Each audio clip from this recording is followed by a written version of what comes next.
Et ce conflit, c'est tout simplement des conflits mineurs, des conflits indirects qui ne font qu'augmenter. Et ça, c'est au détriment de la population, puisqu'il n'y a pas de peuple. Ok. Voilà. Alors, on a beaucoup parlé du Mali. Je pense qu'on va aller beaucoup plus rapidement sur le Burkina Faso et si on a encore du temps pour parler de la Guadeloupe.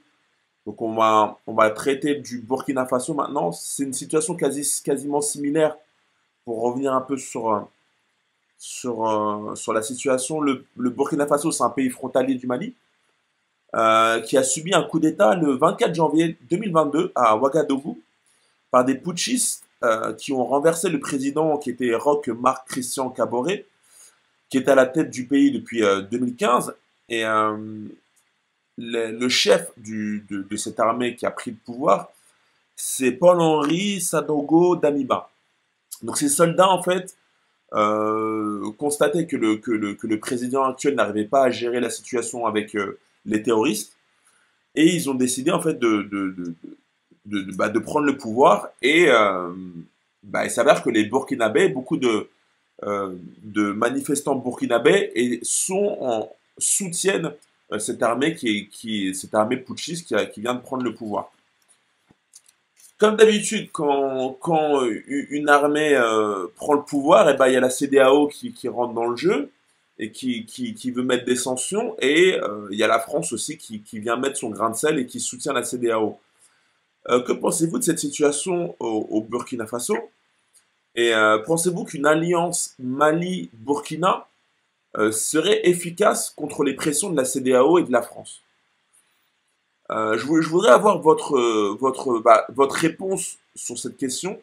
Et s'il vous plaît, de manière concise, comme ça que le podcast soit pas non plus trop long, s'il vous plaît. Thibaut, si tu voulais Oui, répondre. bon, je pense que ce qui se passe en ce moment au Burkina Faso, si on est dans la mouvance malienne, ce serait une bonne nouvelle. Parce qu'ils sont frontaliers et ils peuvent créer quelque chose pour se renforcer. Ça, c'est très important. Deuxièmement, je pense que il faut qu'ils posent des actes de souveraineté. C'est-à-dire que s'ils posent des actes de souveraineté réels, c'est-à-dire, par exemple, ils changent d'alliance et ils vont carrément vers un acteur qui peut aussi les accompagner avec une vraie sécurité. Si ils demandent le retrait des forces spéciaux françaises et américaines qui sont au Burkina Faso. Burkina Faso, c'est-à-dire que tu peux être dans n'importe quoi de Burkina Faso, les forces spéciaux qui sont là-bas peuvent aller te chercher dans ton petit coin pour te ramener.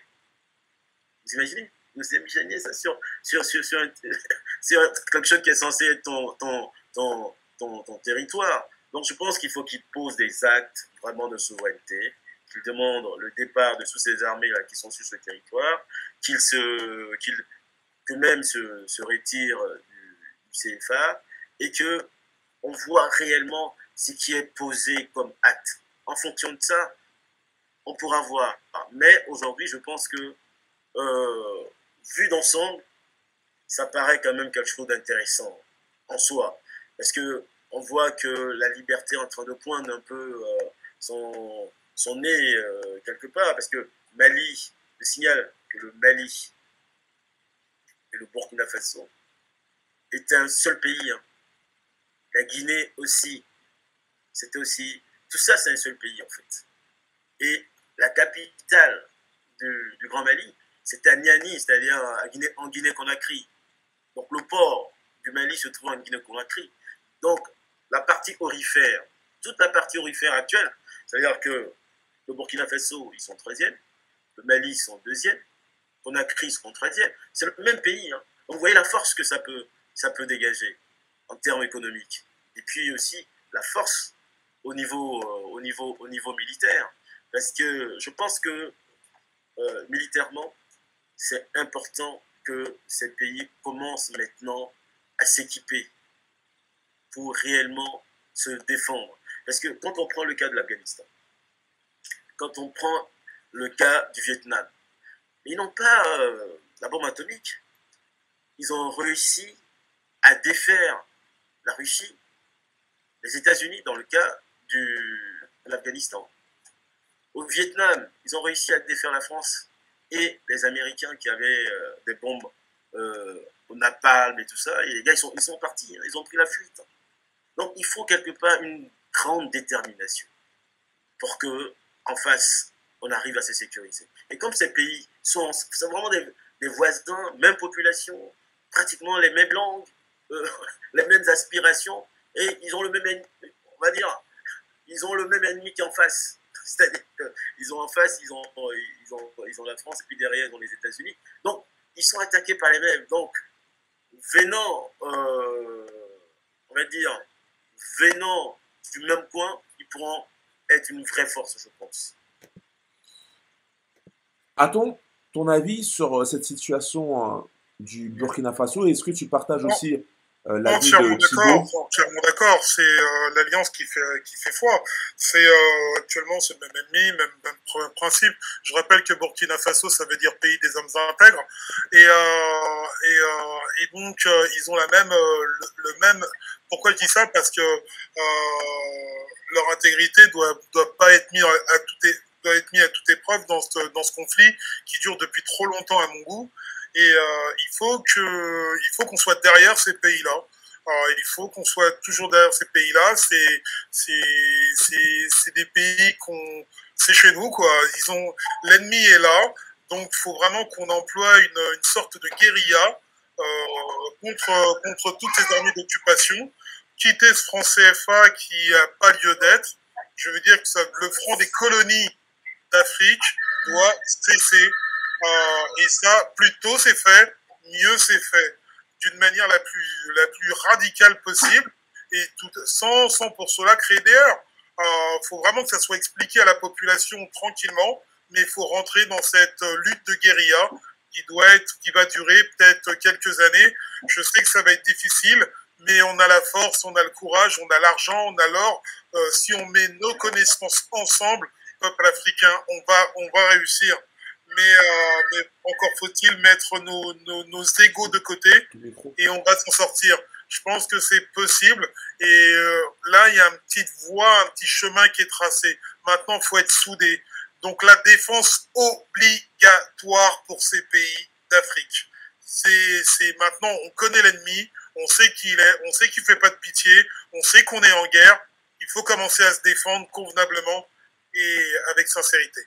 Et vive l'Afrique, quoi. On va défendre nos territoires. Aton, c'est la guerre totale, lui. Il veut à chaque fois la guerre.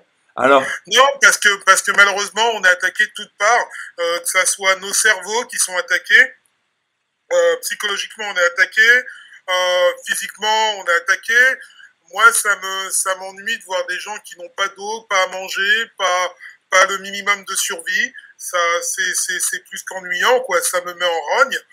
Et si ça pourrait durer 1 an, 2 ans, 3 ans, mais ça dure depuis 100 ans, il faut vraiment qu'on se réveille. Il faut vraiment qu'il y ait un électrochoc. Mais qu'est-ce qu'il nous faut de plus? Qu'est-ce qu'il faut de plus? Qu'on donne nos fesses encore, que tout noir se baisse et qu'il donne... Mais qu'est-ce qu'il nous faut de plus pour se lever? Qu'est-ce qu'on attend? Puisque en face, ils nous feront pas de cadeaux. Hachem Sout, tu voulais rebondir sur ce que venait de dire Aton. Oui, je sais que là, on est vraiment... Et après, sur la situation du Burkina Faso et notamment les pressions de la CEDEAO et de la France. Moi, je vais tout de suite parler donc de ce qui se passe au Burkina Faso, puisque la presse française, si je l'ai sous les yeux, donc j'avais fait une sorte de petit récapitulatif d'une revue de presse, donc de l'actualité. Donc, par exemple, si on prend Le Monde titrait donc il y a 2 jours, coup d'État au Burkina Faso, le parrain du groupe Wagner salue une nouvelle ère de décolonisation. Alors le groupe Wagner, ne dévie pas s'il te plaît, parce que je vais en parler après du groupe Wagner. Je voulais juste déjà que tu répondes à la question et aussi à l'avis de Aton qui parle de la guerre, etc. Est-ce que tu partages cet avis? Alors, et ensuite du Burkina Faso. Le groupe Wagner, c'est la question juste après de la Russie. Ouais. Alors pour moi, comme je l'ai dit tout à l'heure, hein, on a quand même deux notions, peuple et population. D'accord? Donc jusqu'à présent, la population a toujours été un terme que l'on a entre guillemets les institutions internationales, les blocs en quelque sorte, les États-nations, les représentants effectivement dans l'accompagnement de l'Afrique, donc de l'ancien empire colonial français et puis d'autres pays, aujourd'hui ne reconnaît toujours pas qu'il y a des peuples. Et donc, comme je l'ai dit tout à l'heure encore une fois, par rapport à l'instabilité, ce sont des conflits larvés, ce sont des conflits mineurs, parce ils ne peuvent pas faire de conflits majeurs. C'est-à-dire que les intérêts du sous-sol africain sont tels que, effectivement, ce sont des guerres, des conflits par procuration. Hein. Et pour faire une guerre par procuration, ça signifie qu'il y a une sorte de déni d'une armée, une déni d'un soldat et d'un déni d'une capacité de défendre une population. Donc ça veut dire que l'État de ces pays-là ne sont pas en capacité puisqu'il y a des accords militaires. C'est ce que dit au monde l'ancien empire colonial. Elle dit au Mali, pas seulement au Mali, à d'autres pays, au Tchad, etc. Elle dit, vous avez une population qui a, alors ça a un certain intérêt pour l'Europe, au niveau, comme je l'ai dit tout à l'heure, de la migration. Donc, nous sommes là pour défendre des intérêts. Donc, vos intérêts à vous, c'est de maintenir vos populations à flot, donc au niveau de la nourriture, etc. Mais quand on voit l'état du Mali, excusez-moi, c'est le minimum vital. Donc, qu'est-ce que fait la France et ses alliés? Elle dit, nous allons, puisqu'il n'y a pas de peuple, puisque vous n'avez pas d'armée, puisque vous êtes incapables, c'est-à-dire que ces États-nations, ces blocs, montrent à ces pays encore africains avec une telle arrogance leur incapacité à protéger la population, qui est effectivement un potentiel pour l'Europe. Mais l'Afrique, à un moment donné avec la CEDEAO, elle ne fait que entrer dans le concert effectivement de ces pays-là. Et Assimi Goïta et l'armée, et je l'espère, puisque je voudrais juste mettre entre parenthèses, le Burkina Faso n'est pas n'importe quel pays, je vous le rappelle, c'est le pays de Thomas Sankara. Thomas Sankara est un panafricaniste de la première heure et qui a été assassiné par la main, le bras armé, on va dire, des pays qui ont un intérêt, effectivement, qu'il n'y ait pas de peuple mais une population. Blaise Compaoré, le 15 octobre 1987. Depuis, il y a une instabilité, comme je l'ai dit, organisée, pour qu'il n'y ait jamais de peuple, mais que de la population, et que la population puisse travailler à extraire dans les mines les minerais essentiels pour les pays européens. Parce que, ne vous trompez pas, la migration dans le sens contraire n'est pas pour maintenant. Il n'y a que les grandes industries qui viennent piller le sous-sol de la France. Donc on est en droit de se poser la question, comment se passe ce pillage au niveau des territoires? Donc ils utilisent une population, des enfants, des femmes, des hommes qui meurent, qui ont une espérance de vie pas très élevée. Donc Thomas Sankara, un grand homme, d'accord? Assimi Goïta, que je pense est dans la même veine que Thomas Sankara, et tous les militaires, je l'espère, qui arrivent aujourd'hui à émerger, ont à cœur de faire émerger une population et ses besoins et d'y répondre. Donc, l'instabilité, elle est chronique, elle est permanente, elle est organisée. Et je voudrais citer quelque chose là, hein, que j'ai noté, c'est George Friedman. On parle de Wagner, mais je ne sais pas si vous allez m'interroger après. Ou... Ouais, en fait voilà, ne dévie pas trop du sujet parce qu'on va y arriver sur ça. Mais vas-y, je te laisse terminer. Non, je voudrais juste parler que Wagner, groupe mercenaire... Ouais, bah, je vais en parler juste après. À un moment donné, comme je l'ai dit, on est sur ce qu'on appelle un lexique, une rhétorique qui est de la poudre aux yeux. C'est-à-dire, nous, les Kamites et les panafricains, on doit déconstruire ce type de discours. D'accord? Et on doit poser la question, de quoi s'agit-il? Ok. Alors, je vais vous poser une dernière question, parce qu'on vient à l'instant d'évoquer son nom. Euh, Il y a un groupe paramilitaire russe qui s'est félicité de ce coup d'État. C'est le groupe Wagner, dirigé par Eugénie Prigogine. Alors, ce groupe défend les intérêts extérieurs russes et annonce en fait qu'ils sont contents qu'il y ait eu ce coup d'État. C'est un pas face à cette. En gros, ils sont contents parce que c'est une nouvelle ère de décolonisation. Alors, au début, quand je regardais ça, je me dis, ah bah, c'est intéressant que les Russes se réjouissent de cette situation. Il y a aussi la Chine aussi, j'ai oublié de vous en parler tout à l'heure, qui était aussi contre les sanctions de la CEDEAO, notamment au Mali. Mais pour en revenir au groupe Wagner, j'ai cherché un petit peu qui était ce groupe et j'ai vu qu'ils avaient des idéologies néo-nazies. Et ce groupe-là est implanté en Centrafrique, en Ukraine, en Russie, au Soudan, en Libye, au Venezuela, au Mali, Madagascar, en Mozambique. Et, euh, et ils interviennent un petit peu sur différentes actions euh, contre le terrorisme ou aussi pour déstabiliser un pouvoir. Enfin, c'est un groupe vraiment obscur. Le personnage qui est à la tête, Eugène Prigorine, il a été sanctionné par les États-Unis. Deux de ces sociétés ont été sanctionnées par les États-Unis parce que ils extraient des minerais en Centrafrique. Deux journalistes d'investigation russes qui ont voulu enquêter sur le groupe Wagner ont été assassinés. Ce chef du groupe Wagner est très proche de Vladimir Poutine.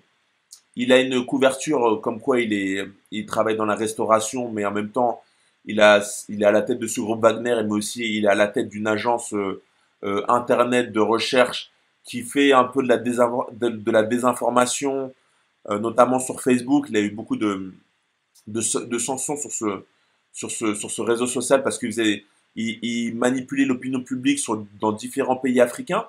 On sent que ce groupe a des intérêts en Afrique. Mais c'est un groupe obscur. Qu'est-ce que vous en pensez que ce groupe vienne aussi dans ce paysage? Et qu'est-ce que vous pensez de votre avis sur ce groupe qui prend position? Thibaut? Oh, oui. Moi, je pense que il faut vraiment déconstruire. Il faut déconstruire parce que faut pas qu'on utilise les mêmes mots que les autres. Par exemple, l'État malien aujourd'hui a dit que eux, ils ont passé les accords avec la Russie, mais pas avec un groupe qui s'appellerait Wagner. Ils connaissent pas Wagner. Et ils connaissent la Russie, ils connaissent le ministre des Affaires étrangères russe, et le reste, ils connaissent pas. Ça, c'est un point. Le deuxième point, c'est que quand on dit qu'ils sont néo-nazis, moi je me dis, depuis plus de 1000 ans que nous côtoyons les néo-nazis tous les jours, en France, toutes les lois françaises sont contre les Africains. En Amérique, où l'État américain s'est chargé de détruire sa propre population parce que cette population était noire et elle était florissante, et elle marchait très bien, elle était bien organisée. Donc, je pense que sur ces deux points, il ne faut pas trop qu'on aille là-bas parce que, troisièmement, que ce soit les Américains ou les Français, quand ils voyagent, ils mettent dans leur avion des hommes d'affaires. Ils partent avec des hommes d'affaires pour aller négocier dans les pays africains ou ailleurs. Donc moi, je pense qu'on ne doit pas les suivre sur ce plan parce que ils sont habitués à faire ça. Donc, deux fois, ils font aussi de la désinformation pour que nous soyons ailleurs pendant qu'ils sont en train de nous prendre l'essentiel. L'essentiel étant cette richesse. Ce qui est important pour nous, c'est de savoir quels sont ceux avec qui on travaille et est-ce qu'ils sont efficaces ou est-ce qu'ils ne sont pas efficaces. S'ils sont... Oui, attends, tu voulais dire quelque chose? Ouais, attends, on t'entend en fait, ton micro n'est pas coupé. Ouais, s'ils sont efficaces et qu'ils arrivent à faire la mission pour laquelle ils sont venus, ils sont payés et qu'ils l'ont fait, notamment en Centrafrique, ils ont réussi à faire en sorte que les Russes, j'entends, à récupérer les territoires qui étaient pratiquement occupés à la fois par la rébellion et donc par la France. Ici au Mali aujourd'hui, ils commencent à faire en sorte que l'État malien existe et que les territoires qui étaient occupés par les rebelles soient repris. Les rebelles, sous-entendu djihadistes et tout ça, c'est la même chose, hein, c'est tous des bandits, soient repris. Donc je pense qu'on ne peut pas nous faire la rhétorique morale des hommes d'affaires qui seraient, on va dire, qui auraient la morale, la bonne pensante, qui savent faire, qui sont dans une bonne idéologie. Je pense que non. Nous devons juste voir nos intérêts, nos vies, et faire comprendre maintenant qu'on ne peut plus marcher comme ils souhaitent ou comme ils le veulent, puisque ce n'est pas nos intérêts, ça. Parce que pendant des siècles, on marche avec des gens qui passent leur temps à nous tuer. Donc, je pense qu'il faut qu'on se défende, qu'on s'organise justement, en termes militaires, qu'on arrive à mettre sur pied une vraie armée avec toute l'ingénierie nécessaire. Quand je dis l'ingénierie nécessaire, je pense à l'ingénierie quantique. Vraiment, tout ce qu'on n'utilise pas aujourd'hui, on pense que c'est pas important ou que c'est traditionnel. Bon, je pense qu'il faut tout utiliser parce qu'il y a vraiment des armes qu'on n'a pas encore utilisées aujourd'hui, que d'autres personnes utilisent, hein, qu'aujourd'hui on a mis dans Internet, comme aujourd'hui on est en train de se parler, machin, ça c'est des trucs que les Africains pratiquent longtemps, mais il faut maintenant que ça rentre dans l'armement et que ça nous permette de réellement gagner. Je donne juste un exemple d'armement, par exemple, que le roi Béanzin a utilisé pour neutraliser le colonel Todd, qui était parti au Dahomey pour se battre, pour occuper le Dahomey. C'est que Béanzin a utilisé les abeilles. Pour une première fois, on utilise des drones pour neutraliser les colonnes militaires françaises. Et ils ont été battus à plate couture. Et celui qui dit ça, c'est qui? C'est le colonel Todd lui-même qui raconte ça. C'est lui qui a ramené des œuvres d'art ici en France. Des œuvres d'art qui ont été, semblant de retour. Ces œuvres d'art, c'est lui qui a ramené ces œuvres d'art ici.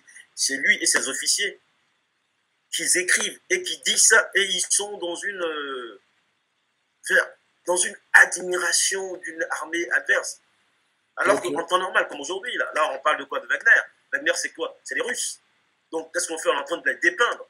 On est en train de les montrer sur un jour qui n'est pas intéressant pour que la population voit autre chose que la réalité qu'il y a derrière. À l'époque, déjà,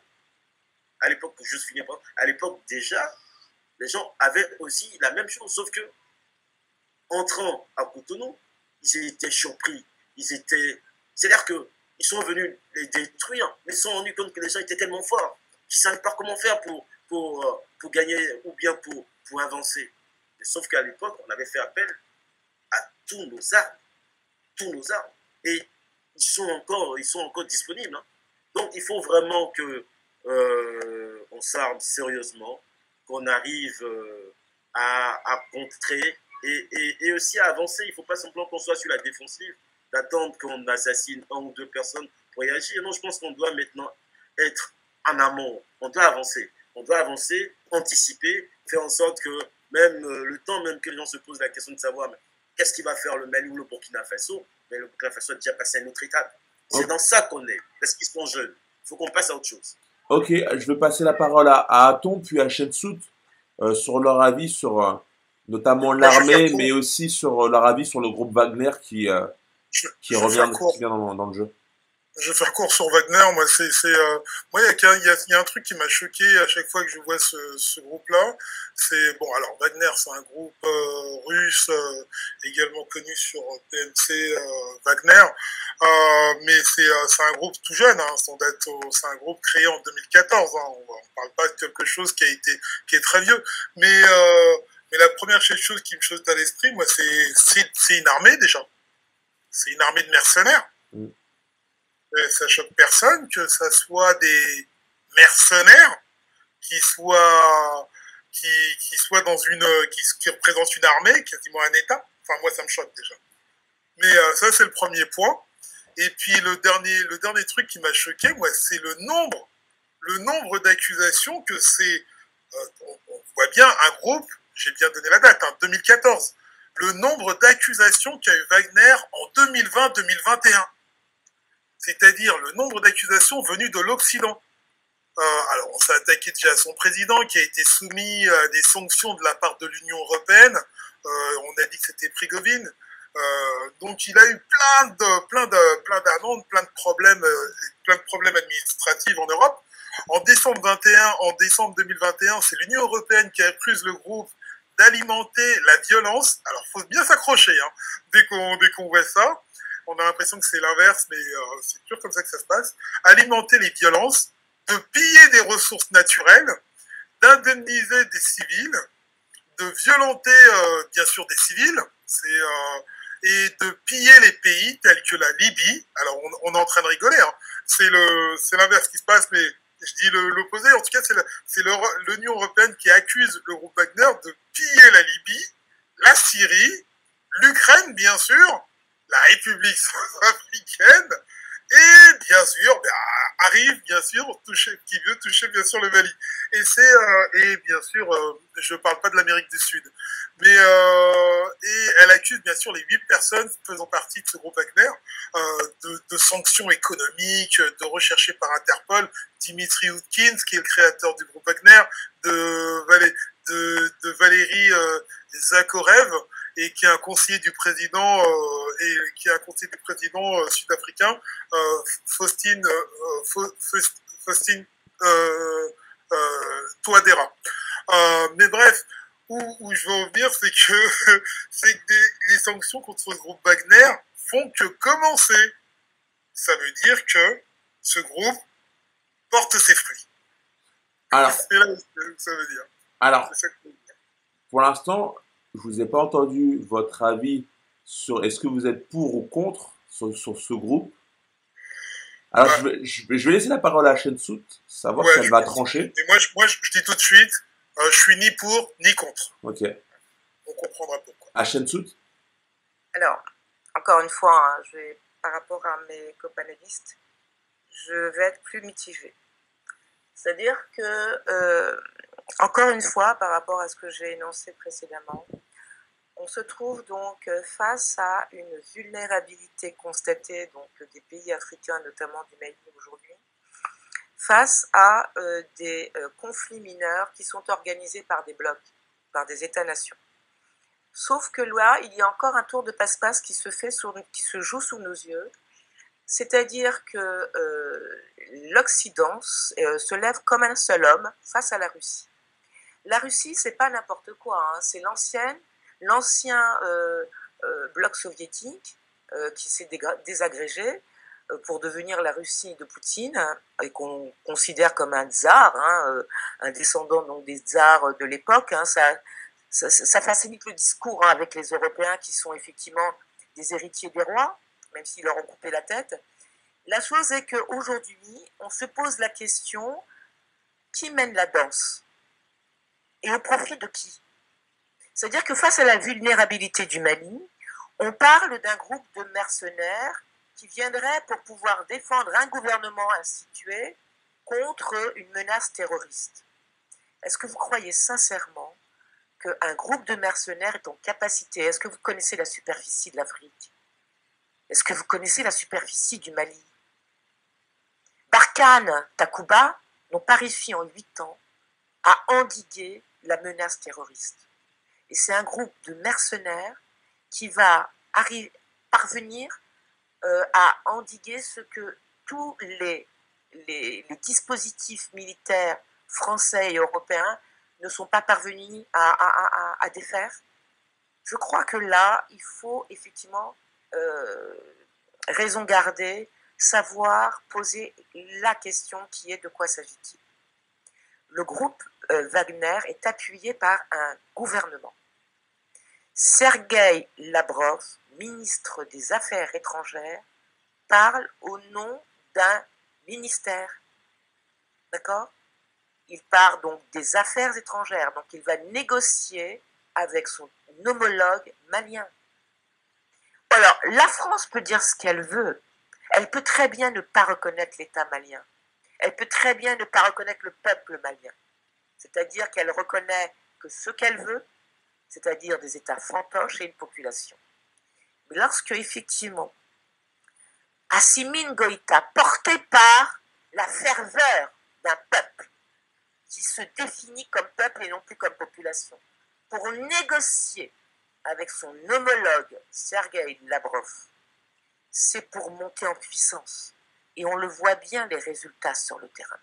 Donc ce n'est pas uniquement des mercenaires, parce que les Français savent bien ce que ça veut dire mercenariat, puisqu'elle n'a fait qu'utiliser le mercenariat pour déstabiliser et balkaniser l'Afrique.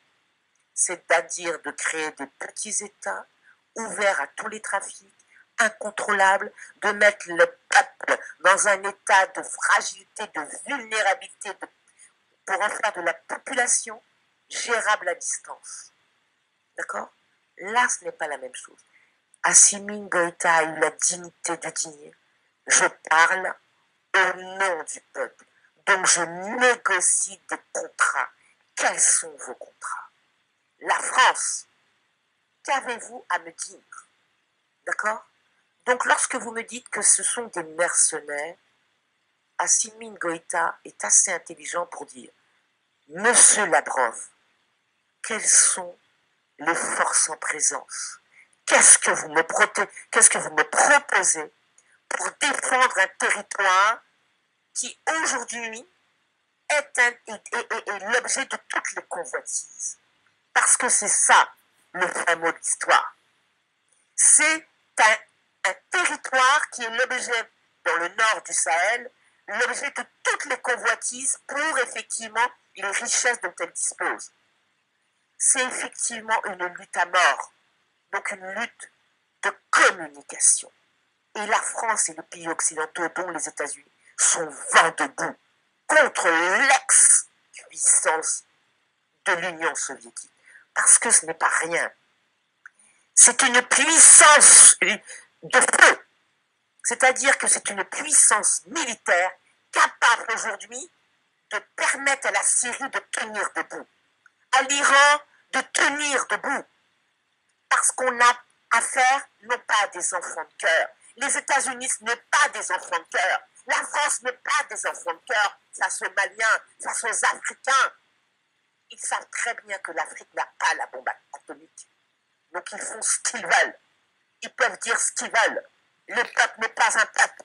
Le peuple est une population qui a la main tendue, qui effectivement, quand on a besoin d'organiser la migration, on le fait. Donc c'est ça que j'ai besoin de dire. Wagner, ce n'est pas que Wagner.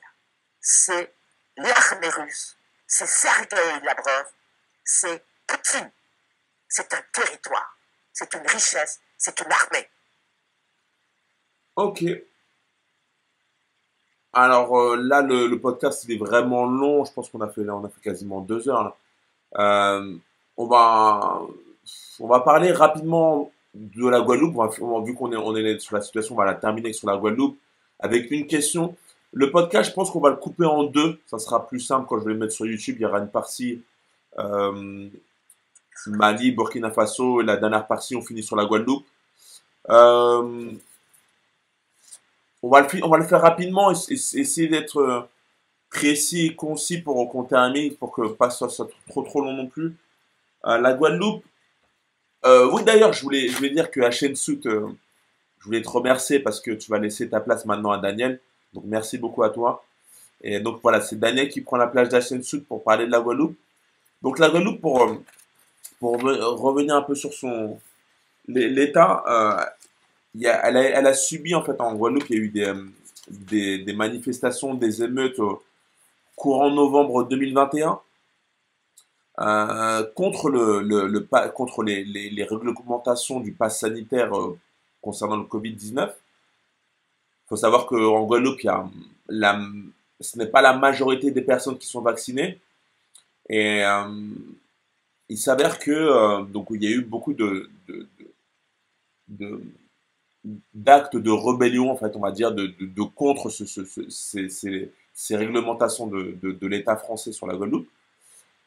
Et il s'avère que récemment, on a vu dans ces manifestations, il y a eu une enquête qui s'est passée sur les personnes qui ont été mises en examen pendant les violences du mois de novembre contre les restrictions sanitaires. Et il s'avère qu'il y avait donc des membres de gangs qui étaient dans ces manifestations, mais aussi un policier qui est soupçonné d'avoir été impliqué dans ces manifestations.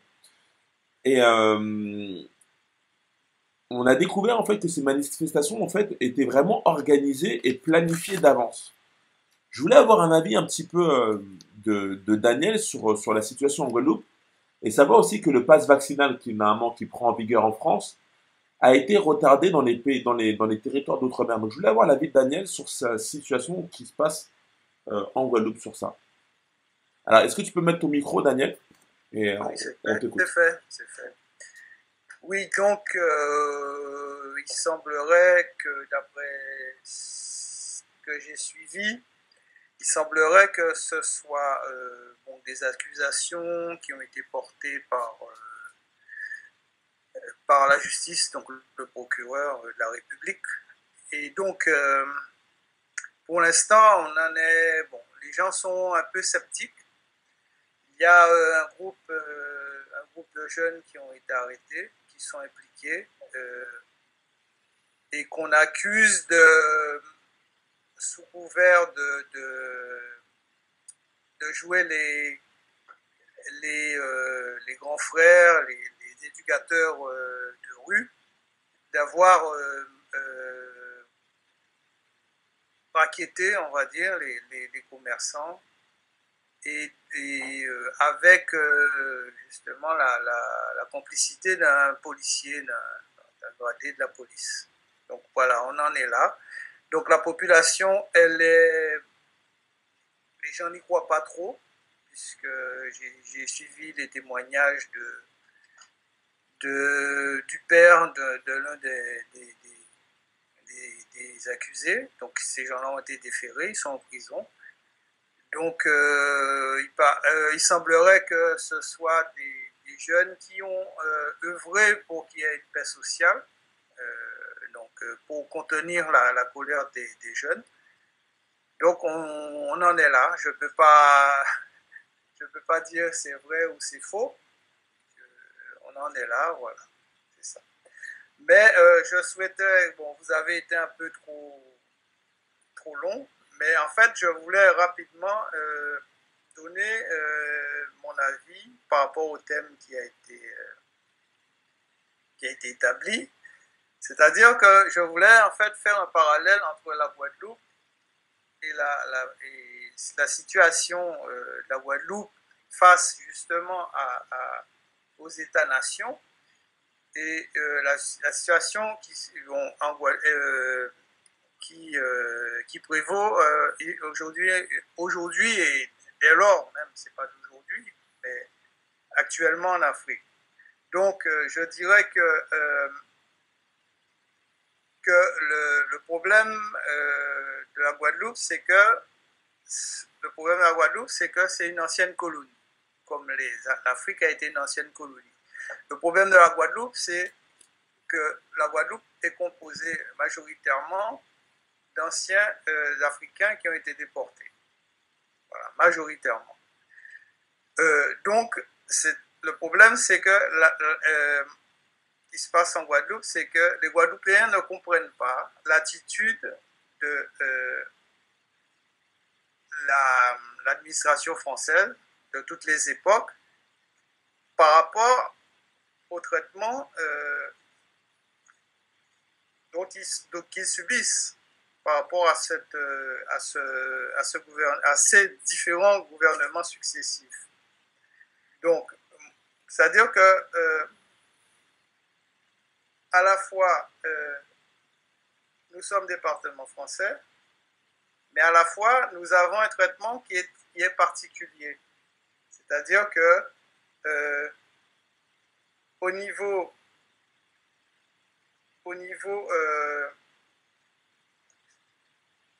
de l'influence française, comme en Afrique, pareil, nous avons des rapports d'exclusivité avec la France, comme la France a un précaré en Afrique. Donc, au niveau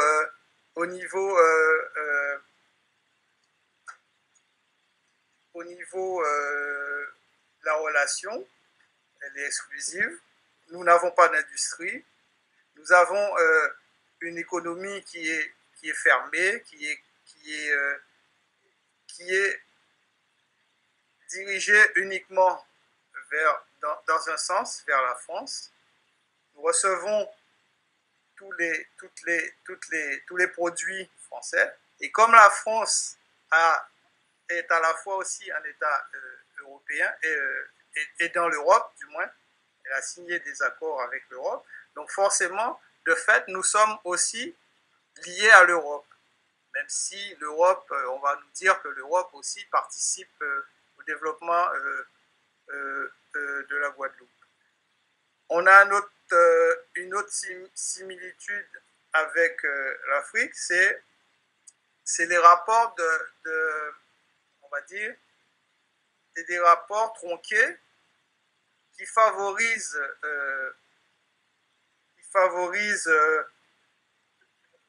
la corruption des élites. Ceci en contrepartie d'une certaine paix sociale et d'un laisser-faire d'une situation qui empêche aux Guadeloupéens de pouvoir s'émanciper.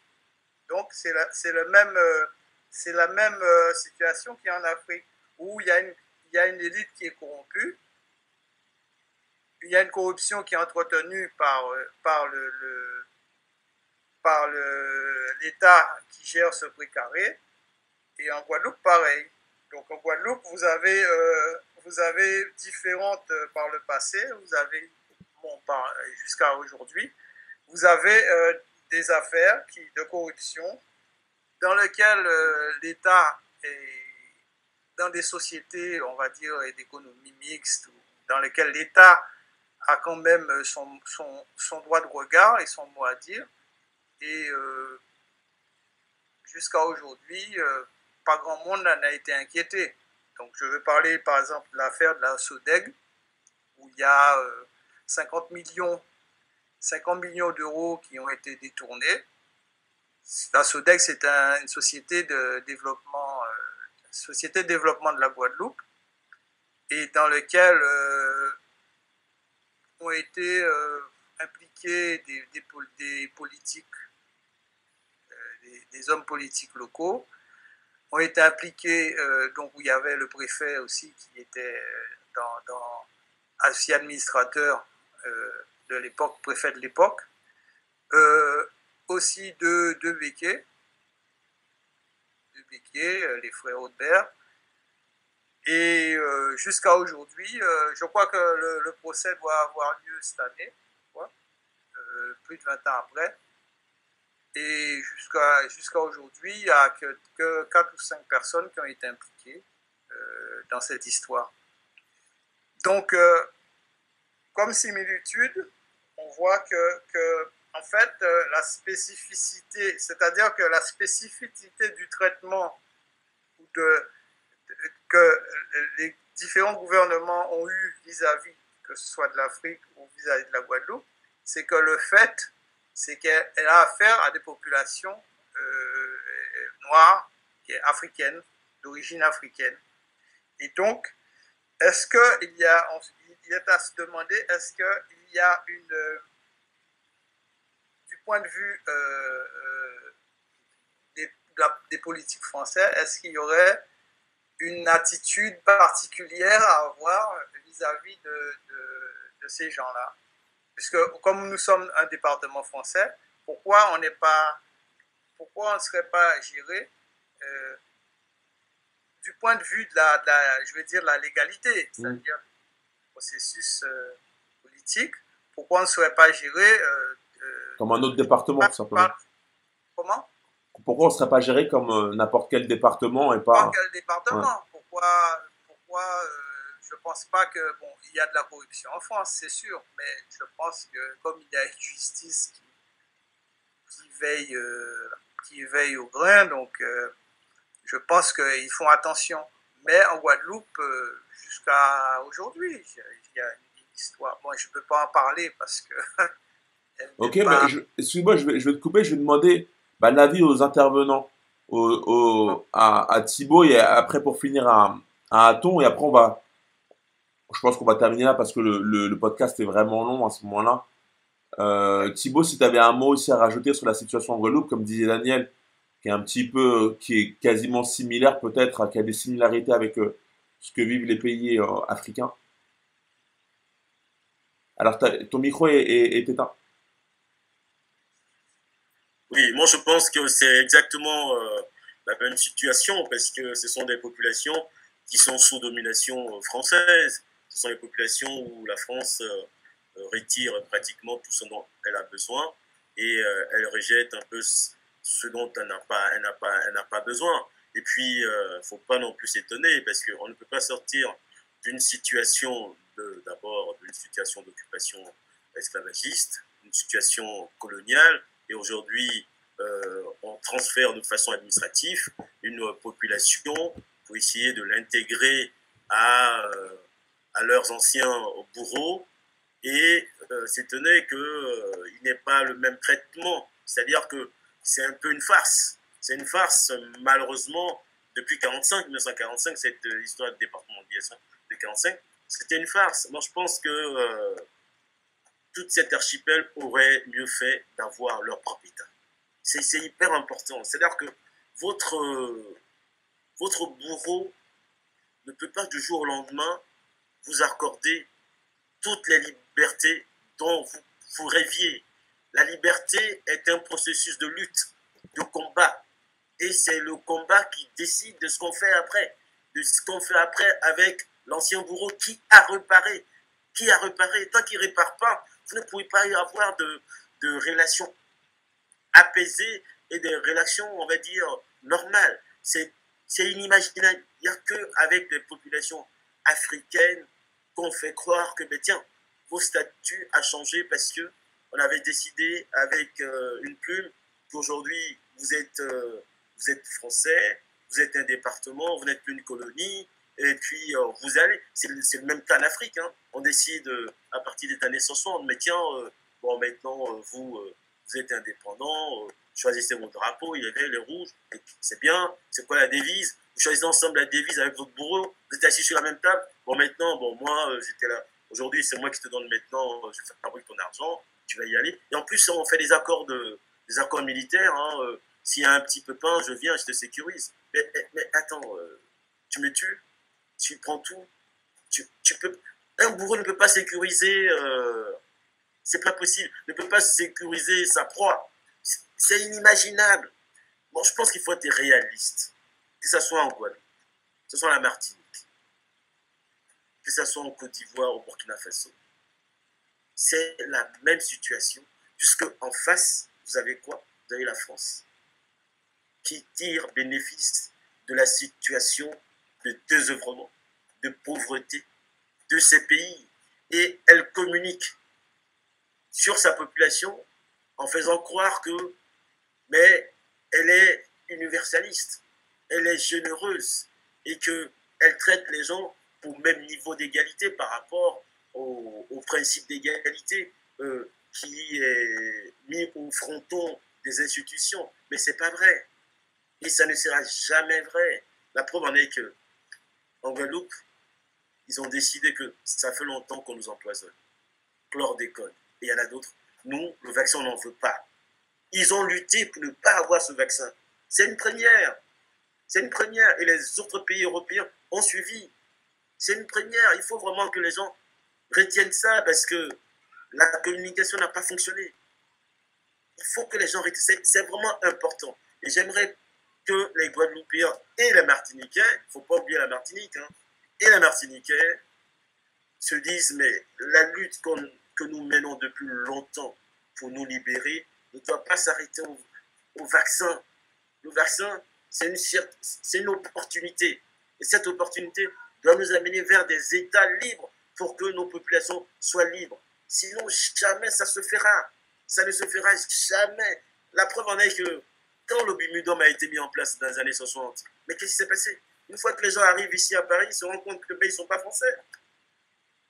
Donc, je pense qu'à un moment, il faut opter pour quelque chose de réel, qui est sa propre vie, qui est une projection de soi-même, et aussi une projection vers son continent d'origine, qui est l'Afrique. C'est-à-dire que tous nos territoires ont été occupés par la France.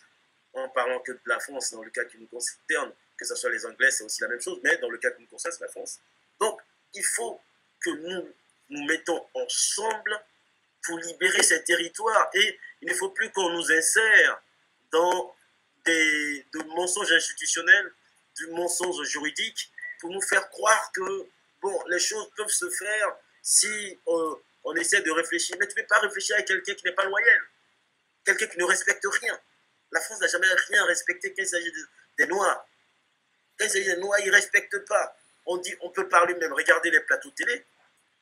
Il y a une émission qui est passée sur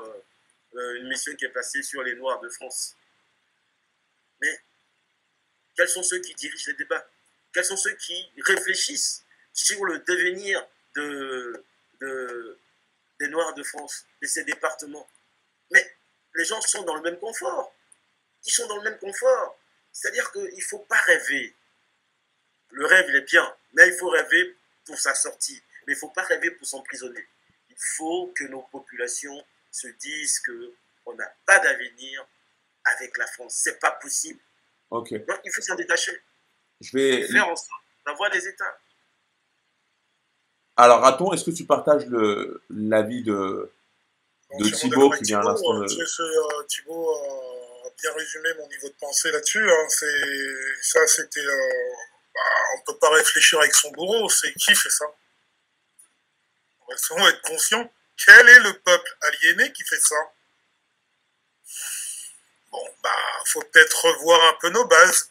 Faut peut-être un peu revoir notre culture, notre savoir, notre civilisation, là où on veut tendre vers nos enfants.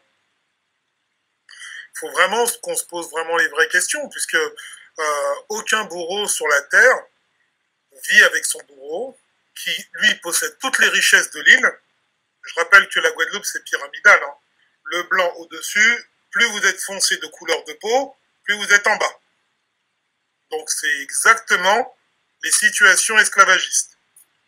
Elles n'ont pas changé. Et elles ne changeront pas tant que les gens ne se seront pas mis les vraies problématiques devant. Ça, c'est le premier sujet. Mais je suis entièrement d'accord avec ce qu'a dit Thibaut. La négociation avec le bourreau, c'est pas possible. C'est quasiment impossible. La seule chose, pour l'instant, que je voyais, moi, comme le discours était simple la dernière fois, c'est l'autonomie. Ça, c'est une première étape. Une autonomie qui passerait ensuite par l'éducation, remettre l'éducation correctement pour tous nos enfants qui soient orientés africains, voire même panafricains, avec des propres cultures de la Guadeloupe, leur propre sol, leur propre environnement guadeloupéen. Et ensuite, déjà, c'est la base pour aller encore un peu plus loin. Donc, ouvrir des écoles panafricaines en Guadeloupe, c'est obligatoire pour que nos enfants aient au moins un cerveau normal. Et ensuite, le deuxième point concernant le Covid et le pass vaccinal et toutes ces bêtises-là, qui restent des sujets vraiment importants pour nos populations en Guadeloupe. Ça reste, il faut que la France apprenne à respecter ce que dit son peuple d'outre-mer.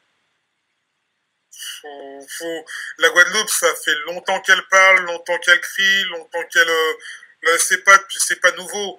On l'a connu depuis 67, on l'a connu depuis 2009, on l'a connu maintenant en 2021. Jusqu'à quand? Faut un jour qu'on soit écouté par les gens occidentaux qui, eux, imposent une dictate qui n'est jamais comprise. Leur monde n'est pas adaptable partout. C'est comme ça. Il faut qu'ils sachent s'ouvrir, il faut qu'ils soient ouverts. Voilà, donc les 3 points, ils sont simples, hein. Mais pour moi, c'était le niveau de pensée que j'en avais. En tout cas, pour la situation de Guadeloupe, il faut que la Guadeloupe continue son combat. Il faut que les gens soient libérés dans les geôles de l'armée française, d'occupation d'ailleurs. Et il faut franchement que la France mettra jamais d'eau dans son vin. Donc la seule chose qu'il faut faire, progressivement, je dis bien progressivement, hein, ça prendra le temps que ça prendra, mais il faut aller vers une autonomie. Très, très bien. En tout cas, merci à vous. On a fait un long podcast, là, quasiment, je pense, quasiment 2 heures de podcast à débattre sur sur ces sujets intéressants, parce que c'est l'actualité et c'est des passages de l'histoire. Mine de rien, on ne sait jamais si le Mali ou le Burkina Faso arrive à se maintenir et pourquoi pas s'unir, et pourquoi pas ça pourrait peut-être être le début d'un monde panafricain totalement indépendant. Pareil pour la Guadeloupe. Donc en tout cas, on a débattu sur ces sujets ce soir et merci à vous d'avoir participé. Vu que le podcast, je pense, est assez long, je pense que je vais le couper en 2 parties, ça sera plus simple. En tout cas, merci à vous. Je vous dis à très bientôt. Vous pensez à mettre vos micros comme ça pour le mot de la fin. Et merci à vous en tout cas et on se retrouve très bientôt. Otep à tout le monde. Otep à tous. Les liens de... Merci Daniel, merci Thibaut. Merci à vous. Vous pouvez bien sûr commenter les podcasts. Dans la description, il y a les liens aussi des livres de Thibaut Aubout qui sont très intéressants. Ils sont dans la description des vidéos. Donc, pensez à les regarder. Pensez à nous suivre, à vous abonner sur la chaîne YouTube. On a aussi créé un compte Instagram qui s'appelle Goûter Panafricain, qui est tout jeune, où on va parler de